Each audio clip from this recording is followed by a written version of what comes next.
I'm getting it in, yeah. No time for no loss, I'm paying the cost, I'm ready to win, yeah.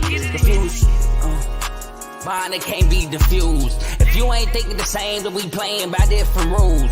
You can't see the vision, we living at different views. Until we complete the mission, keep getting up, never snooze. I walked a mile in my shoes, had the mind of a fool, chasing diamonds and jewels. Trust me, I was confused. Started minding my business and used my mind as a tool. Ended up finding my purpose and found the time to get to it. They told me I couldn't do it. They told me I couldn't make it. They sold it, could never break it. That's sadly mistaken. I need a piece of the pie. I want it so bad I can taste it. They told me like told me, keep on running. Toes they gon' take them. Used to lose, built to win. Applied myself, I felt it in. No time for the doubt, they counted me out. I'm getting it in, yeah. No time for no loss, I pay for the cost. I'm winning to win, yeah. Refuse to lose, I'm built to win. Applied myself. Welcome back to CTC. I'm your gracious host, Carl, and I'm back with another episode of CTC. We got the Power 5, because I added the Big East in college basketball, the Power 5 conference coaching carousel. So we're going to be talking about the ACC, the Big 10, the Big East, the Big 12, and the SEC. Some coaching changes happening in all 5 of those conferences. Also, this was the second to last episode until we get back with them college football preview videos. We got the college football previews coming up in 2 weeks, not next week, but the week after next. I'm already letting y'all know right now, Ace and Dave are both on the show. We're going to start off the ACC. As y'all know, I go in alphabetical order. So it'll be ACC, Big 10, Big 12, SEC. Still don't know what I'm going to do with Oregon State and Washington State. Might just leave them out. They could be on the top, on the 10 group of 5s to look out for. Who knows? But, yeah, we coming with those in 2 weeks. Football season's around the corner.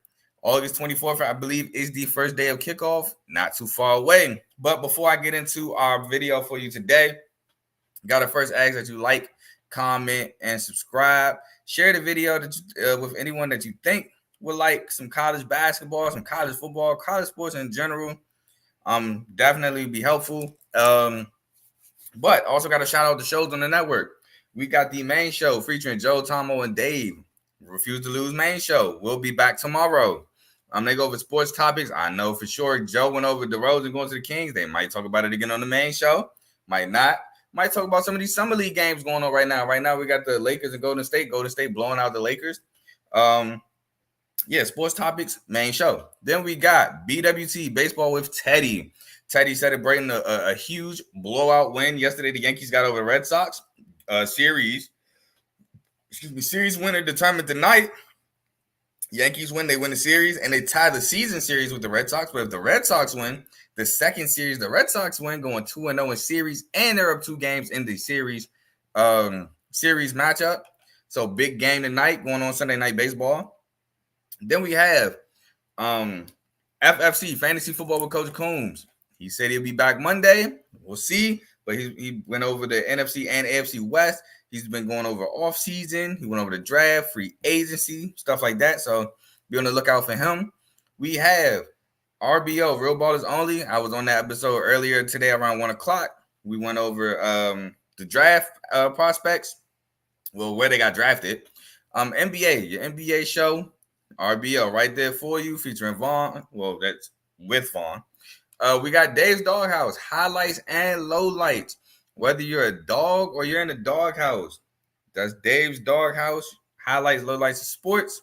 Kings Talk, like I say, just talked about DeRozan going to the Kings. Sorry, Joe, I'm not going to lie, I was late. I fell asleep on the episode. I woke up, I'm like, bro, why is it saying comments right here? I fell asleep on the show, bro, I'm not going to lie. But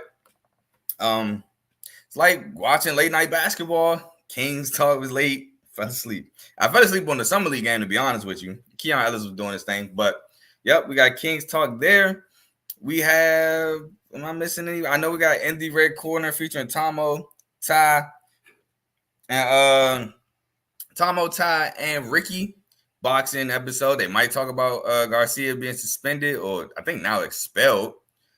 All your boxing content goes to them. 3 different prospects, 3 different minds. 3 different perspectives, 3 different minds on one sport. Tap in with them. And I believe that's all the shows we have to offer on the network. So please like, comment, share, subscribe. Helps the channel and helps the network grow. So now let's get into the show. We got the ACC. The ACC, I believe, have three. I'm not even on banners. The ACC has, I believe, 3 head coaching changes. Let me just give me a second to get my banners. Boom, boom. We got the ACC first up in the ACC. Yeah, we got 3 because we have SMU, we got Louisville, and we have Stanford. And first, we're going to talk about Louisville. Louisville has hired Pat Kelsey from the University of Charleston, College of Charleston. College of Charleston. This is his 3rd head coaching job. His first one was at Winthrop, where he went 186 and 95. And again, College of Charleston, where he went 75 and 27, dominating at College of Charleston. While he was at College of Charleston, he made the tournament the 2 of the last 3 years. And at Winthrop, he made it, I think, 2 out of the last 5 because one of the years he was number 1 in the conference. They didn't have the that was the COVID year, but I think they would have made the tournament. So we'll say 3, but around that 2 or 3 times. The grade I gave Pat Kelsey at Louisville was an A+.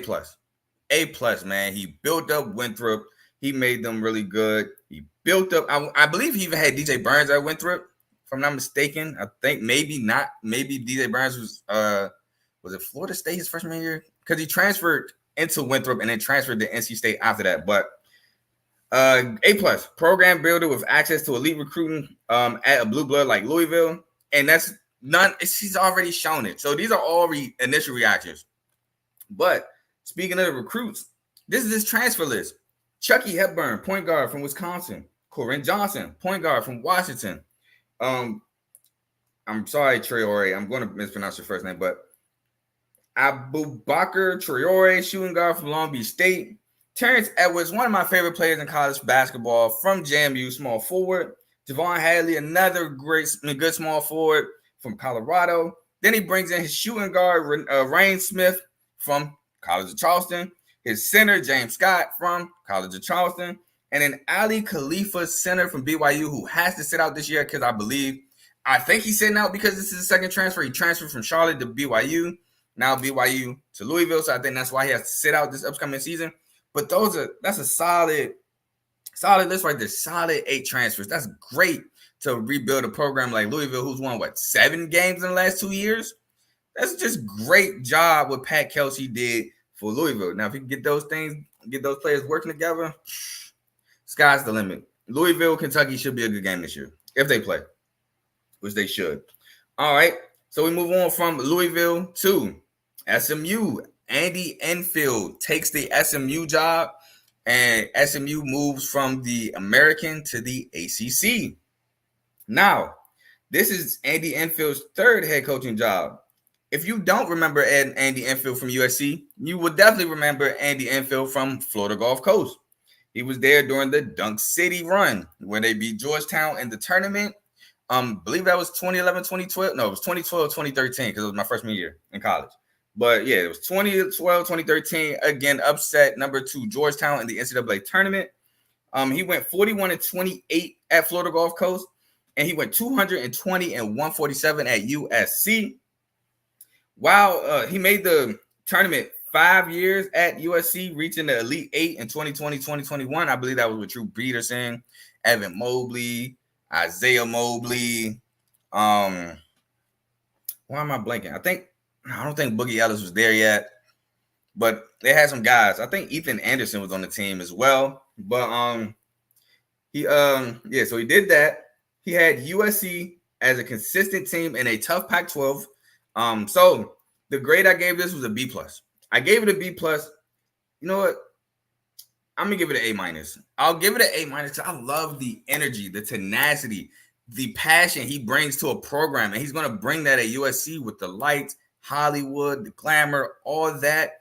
He's a great recruiter. He definitely gets his guys that is going to buy into his system.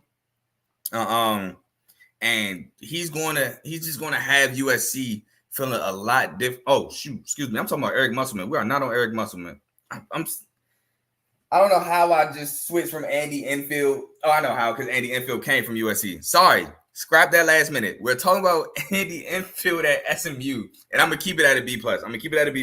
He's a solid coach, real good leader at times. Can have a drop off, because he dropped off last year at USC, and he had another drop off like midway through his tenure at USC. But should have SMU competitive in a tough ACC. Now the thing about the ACC is top heavy in my opinion. It's a good conference, obviously, because it's a Power 5, or now Power 5 was Power 6 conference. But I think it's top heavy. I think like the Dukes, the North Carolinas, the Virginias, I would say Clemson was a part of that top heavy thing, but I think it was real top heavy. So I think he can have them competitive in the middle, probably the first couple of years as they try to get up in recruiting to compete with the ACC basketball talent. But overall, I gave it a B plus. I just completely lost my train of thought and went straight to Eric Musselman. We got to talk about him later. Lastly, we got to talk about Cal Smith at Stanford. Cal Smith, this is his fourth head coaching job. First took over at Columbia, where he went 101-82. University of San Francisco, where he went 65. No, this actually might be 63-40. It's either 63 or 65-40. Bad handwriting on my end. Washington State, where he went 94-71.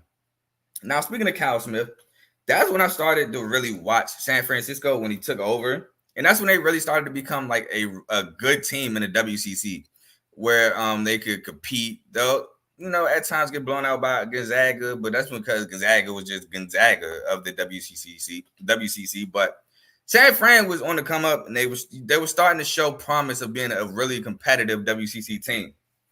Then he takes over Washington State. And he took Washington State to the tournament for the first time since 2007, 2008, where they went to the Sweet 16. Again, I have he started the turnaround for San Fran, and he has a winning record wherever he coached. And the grade I gave it was an A. Again, he's a program builder. He turned that program around. And the thing I like with Cal Smith, he's done it at places where you have limited resources, and that's how it's going to be at Stanford. Stanford has limited resources in recruiting, because of, Stanford is daggone there an Ivy League school. So it's tougher to get guys to get to Stanford. And so he's going to have to be able to work with what he got. And he's shown that he's able to do that. So I really like the hire. I think he fits what Stanford needs as a team to be as good as they were when I was in college. Like when they had Chase and Randall, they had Josh Powell, they had was it Michael Ryder? They had Josh Eustace. They had a couple good teams Stanford did a couple years ago. So hopefully he can bring them back to them years from like 2012 to like 2014, 2015. But that's it for the ACC. I got a comment. Shout out my boy Bud. He said the firm in the building was good. What's up, Carl? What's good with you, Bud? Man, just trying to get through these coaching changes in these Power 5 conferences. And speaking of that, we're going to move to the Big Ten. We got the Big Ten Conference, home of my Spartans, but we ain't got no moves. We got to talk about a rival first, however, in Michigan. Michigan has let go of Juwan Howard. In comes Dusty May from the University of FAU, or FAU University, Florida Atlantic. I butchered that. From Florida Atlantic University. This is his second head coaching job. While at FAU, he went 126-69. He took FAU to back-to-back tournaments. Was actually, I think he was an outright. No. I don't think he was outright, because I think FAU did win. Did FAU? No. I think UAB. Yeah. FAU was an outright tourney bid because UAB won the American Conference Championship.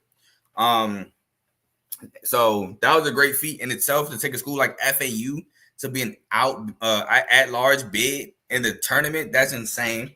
He also had them ranked, like he had them in the Final Four the year before last. So man, he did great things at FAU. He turned that program up.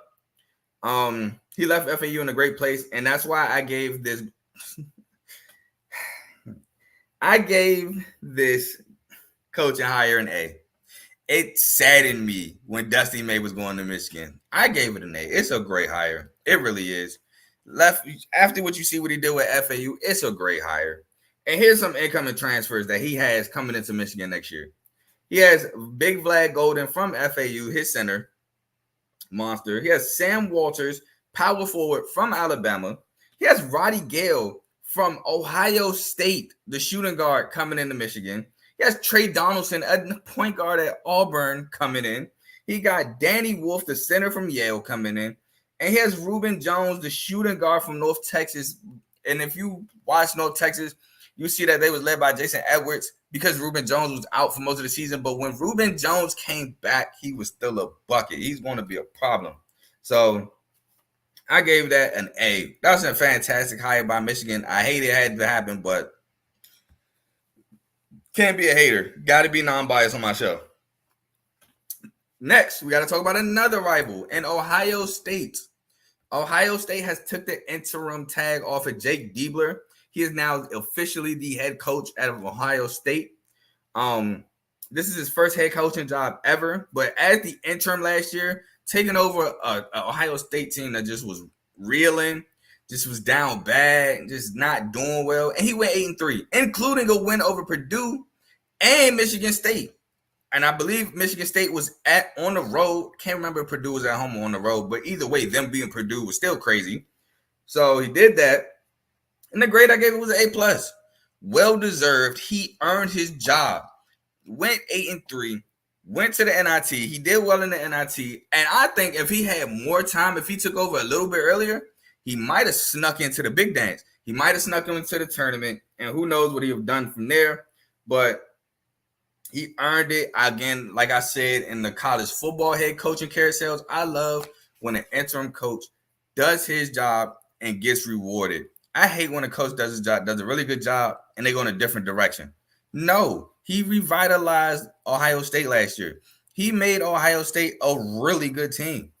Give him the job that he earned, and he got it. So A+ hire from Ohio State. Now we talk about USC and Eric Musselman. This is Eric Musselman's third collegiate head coaching job. Yeah, I was shocked too. His first one was Nevada, where he went 110-34. I remember those Nevada days like it was yesterday with the Martin twins and Jordan Caroline. Man, let me tell you, take me back. I used to love watching Nevada basketball back then. They were really good. They won the Mountain West tournament, made the NCAA tournament. I was super high on them coming into that year, and they just proved me right. Then he takes Nevada and parlays that to Arkansas, where he went 111-59. I believe he made the Elite Eight twice. Yep, he made the Elite Eight twice at Arkansas. So he did an absolutely fantastic job at Arkansas. He made the tournament every year except 2 years in his head coaching experience, one at Nevada and one at Arkansas. The 1 year he did not make the tournament at Arkansas was last year. They did not have a great year last year. But I gave that job an A. I gave Musselman to USC an A. Proven winner brings energy, like I was saying earlier before I realized I wasn't supposed to talk about Musselman. The energy, the passion, the tenacity he brings to a program is just contagious. And he's doing that in Hollywood with the bright lights, USC. He's going to have, the band, all that, the celebrities. He's going to have USC decked out, packed, all of that. He's going to have recruits lining up to go to USC. So I give that an A+. And he's going to have the access to the Cali players. They're right down the road. He's going to bring them. He might start bringing them guards like Nick Young, like a OJ Mayo. So who knows, man? I think the sky's the limit. Well, it could be the limit for USC, even in a tough gauntlet that is the Big Ten. And lastly, we got to talk about University of Washington in the Big Ten. They're now coached by head coach Danny Sprinkle. This is also his third head coaching job. And Danny Sprinkle can't keep a job long. And it's not for bad reasons. It's for great reasons. Montana State went 81-43. Utah State only coached there 1 year, went 28-7. He made the tournament 3 of his last 5 years, 2 at Montana State. I believe his last 2 at Montana State, and then last year at Utah State, where at Utah State they won their first tournament game in 23 years. So Danny Sprinkle did an amazing job at Utah State, won the Mountain West Conference regular season title. Did not win the championship, the conference championship. I believe that was New Mexico. But he did an amazing job at Utah State. So I gave that hire an A as well because Washington needs a guy who can build a program up, which Danny Sprinkle can. Washington needs a guy who can win with players that buys into his system. That's what Danny Sprinkle does. He's not going to have the best recruits. He's not going to get top-notch guys, but he's going to get guys that fit his program, fit his system, buys in, and knows that the coach is going to put him in a position to be as successful as possible. And that's what Washington needs, and I think that's what Washington got in Coach Danny Sprinkle. So I give that coaching job an A as well. I think the Big Ten had nothing but great hires. Moving on from the Big Ten, we got to talk about the Big East. And it's only one head coaching change in the Big East, so we'll be quick with this. But in the Big East, we have DePaul. DePaul, everybody's seen this coming, moves on and gets Chris Holtmann, who actually coming from Ohio State. This is now Chris Holtmann's fourth head coaching job. He coached at Gardner-Webb, where he went 44-54. Coached at Butler, where he went 70-31. And coached at, like I just said, Ohio State, where he went 137-86. He made the Sweet 16 at Butler. But the furthest he ever made it at Ohio State was the round of 32, which some people would say that is disappointing. I would say that he had some disappointing tournament runs. I'm not going to lie. But I gave it a B-. And the reason why I gave it a B- was because while he had a great career in the Big East, which was only 3 years, short-lived, but he made the most out of those 3 years at Butler. He lost a hold of the Ohio State. He lost the feeling of the Ohio State basketball program. Their last 2 years were not good. I believe the year before last, they finished under 500. And they were looking to trend that way last year before Diebler took over. So I kind of knocked off points for that. And it's also because DePaul has been reeling for years. They had Javon Liberty Freeman, but that team wasn't good. And I remember when they had Billy Garrett IV, he was good, the point guard, but the team was decent. It wasn't great, but it was better than what it's been. And DePaul is deep in the dumps, and it's going to take a while. It might take Holtmann some time. I don't know if DePaul's going to give him the time, but it's going to take Holtmann some time to fix DePaul. But, yeah, I still gave it a B- because of his success in the Big East with Butler.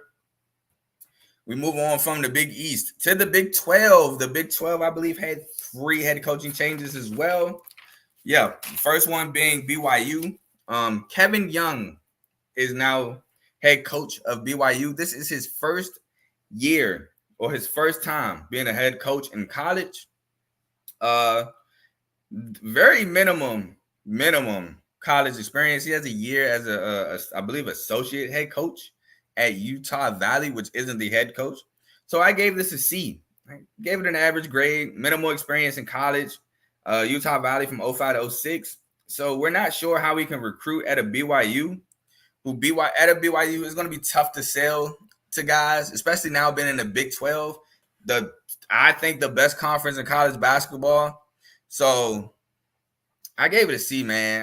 I don't know. I don't know too much about the guy. Don't know if he's what BYU needs. And then you got those missions and everything. So in the NIL time, I don't think this was the right move. But hey, I've been wrong. We move on to Oklahoma State. Steve Lutz takes over the Oklahoma State job coming from Western Kentucky. This is his third head coaching job. First one was at Texas A&M Corpus Christi, where he went 47-23. The Islanders, and then he has Western Kentucky last year where he went 22-12. And all 3 years he's coached, he made the tournament. And you might be saying, how? At Corpus Christi, Texas A&M Corpus Christi? At Western Kentucky? Yes. Made the tournament all 3 years. The only way you can do that, he's won the conference championship all 3 years. So I gave this grade a B+. Because this is why I gave it a B+. Because the streak is going to end.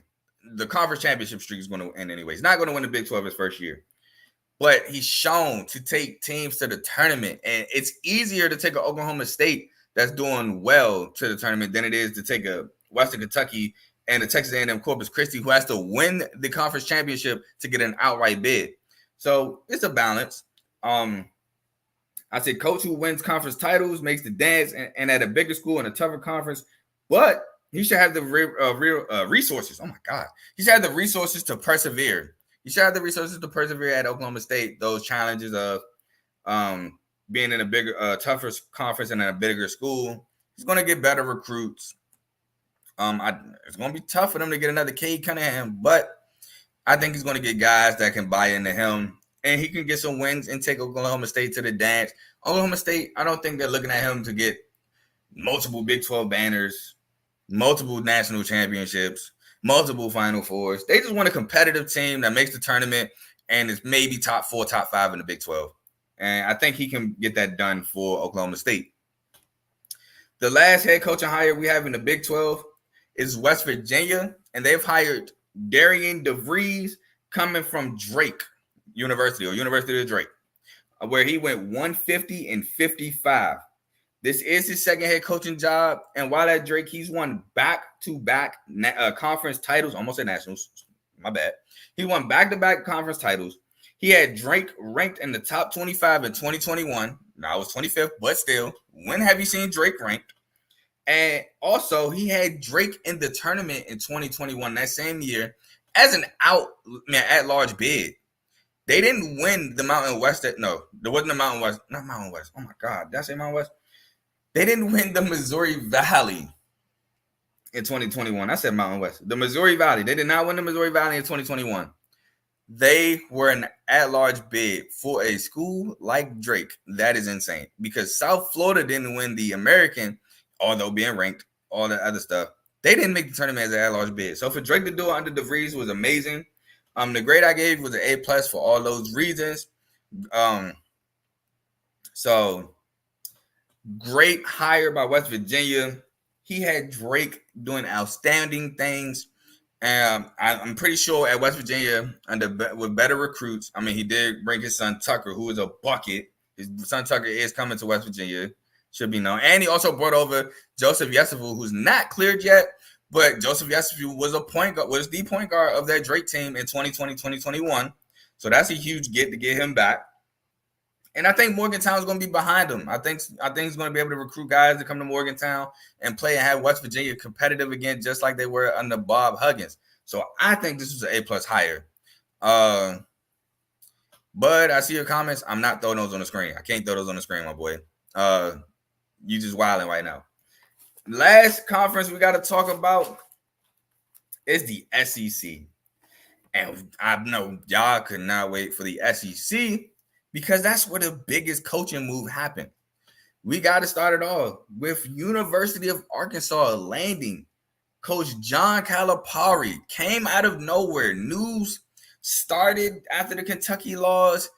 I know I was one of the guys like, that's not serious. This is just rumors. And then it got more and more serious.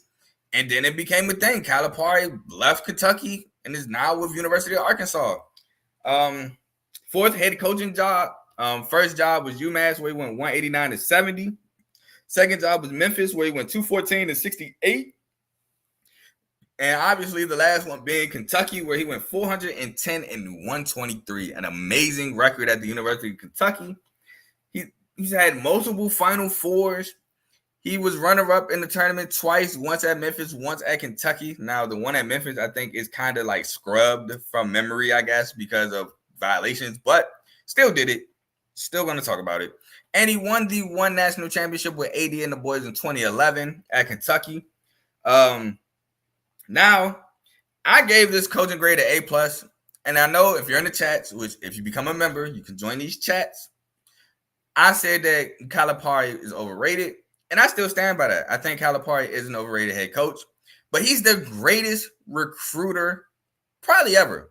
It's probably the greatest college basketball recruiter ever. So you balance that out with the recruiting he's going to bring to Arkansas. You balance that out with, I would say, underperforming of seasons. I mean, yeah, he was runner-up.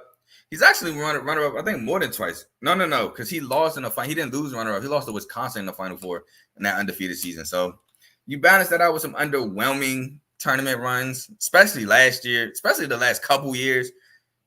Great hire. Just, man, I think his team just hasn't done as good as they should have. Also, The one good thing that him leaving Kentucky, at least so far, this is the one collegiate job he left with no, what's the word I'm looking for? No penalties, for lack of a better term. UMass he left, they had a whole bunch. They had a bunch. Sanctions, there we go. With no sanctions, none of that. He left, UMass had some. He left, Memphis had some. Kentucky, so far there is none. Hopefully there are none, but that will be another plus in my opinion with Calipari leaving Kentucky. There's no sanctions, so he's going to run, so far, a clean program at Arkansas. I think he's going to do a good job. I think he's going to have the Arkansas fan base satisfied for years to come. Again, going to bring in a bunch of those recruits. And I think it's a really good hire. Now, next, we got to talk about Kentucky. Kentucky got to replace him, and they replaced him with Coach Mark Pope from BYU. This is his third head coaching job. His first one was at Utah Valley, where he went 77-56. And then BYU, where he went 110-52. He made the tournament 2 of his 4 years at BYU, including last year. He made the tournament.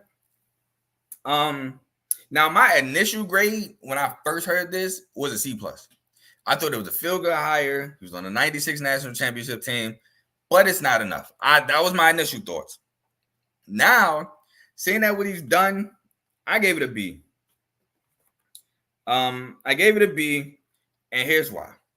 He's done a great job at recruiting transfers. He brought in Amari Williams, power forward from Drexel, Ortega Always, shooting guard from Oklahoma, Brandon Garrison, center from Oklahoma State, Andrew Carr, small forward from Wake Forest, Lamont Butler, point guard from San Diego State, Kirk Caruso, point guard from West Virginia, Kobe Brea, shooting guard from Dayton, who I thought was going to UConn, Kirk Caruso, point guard from West Virginia, Jackson Robinson from BYU, small forward, and Ansley Alamaner, guard from FDU. I believe it was a shooting guard from FDU. Fairleigh Dickerson.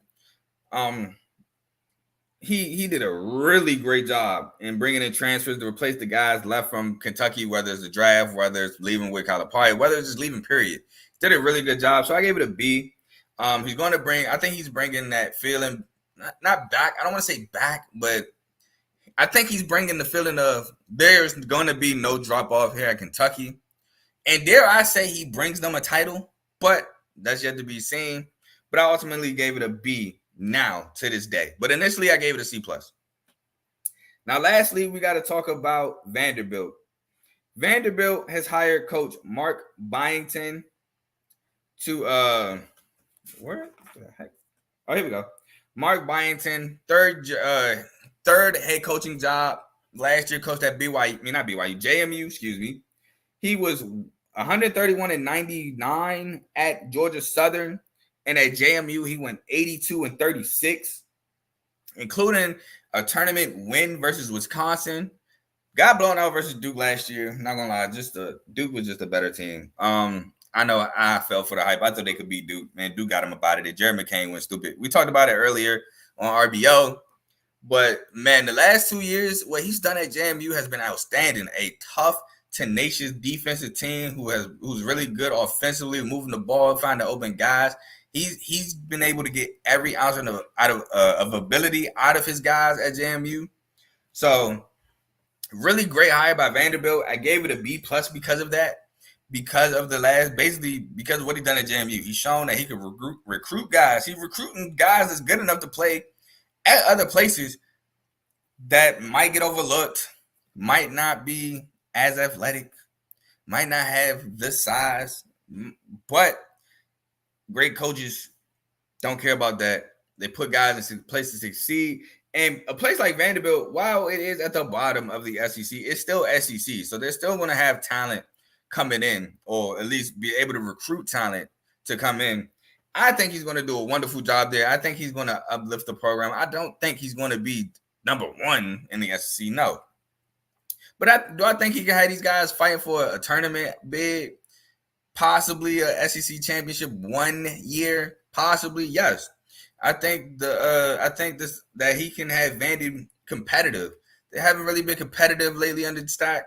Yeah, they made the NIT 2 years ago. Yeah, they made a little run in the NIT, but consistently competitive, Vanderbilt has not been. And I think under Mark Byington, they can be consistently competitive, which is why I gave it a B+.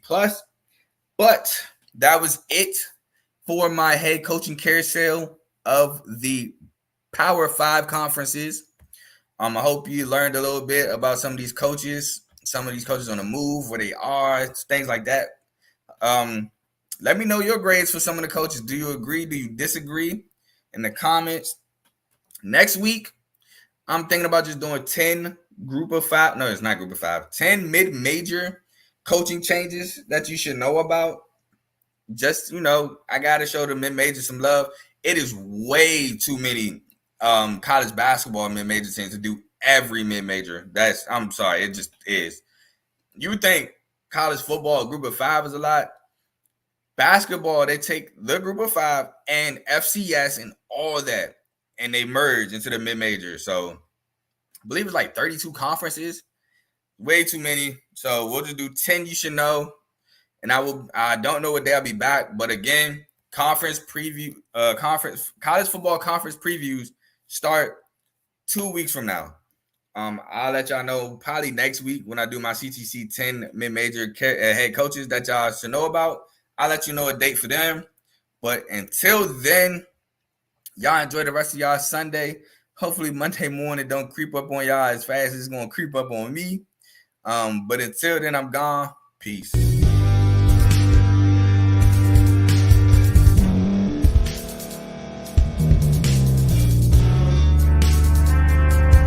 Thank you for staying to the end. If you're watching this on YouTube, please like this video, subscribe, and also hit that notification button so you can be notified next time we put out a video.